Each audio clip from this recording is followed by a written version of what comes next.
బాబాయ్ వాళ్ళు చచ్చిపోయి అనుకుని పోయినాట మొత్తం ఇస్తాను చచ్చిన నీళ్ళు పోయినాకు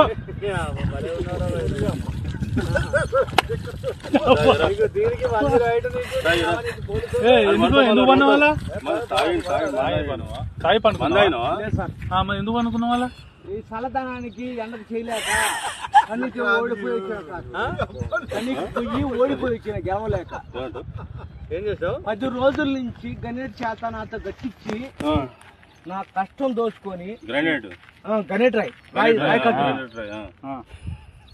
నాకు అంటే డబ్బులు ఇచ్చారు కానీ క్షమ పొద్దున 7 నుంచి సాయంత్రం 7 దాకా ఇవి చేస్తారు సార్ 12 గంటలు ఇబ్బంది అయితే నీకోసం మంజీ రైడ్ పోలీసు వాళ్ళు వచ్చిండు నువ్వు చనిపోయినా అని కంప్లైంట్ చేస్తే పోలీసు వాళ్ళు వచ్చింది నీకోసం ఏడు చేస్తావు పని నువ్వు కాజీపేట సార్ ఎవరి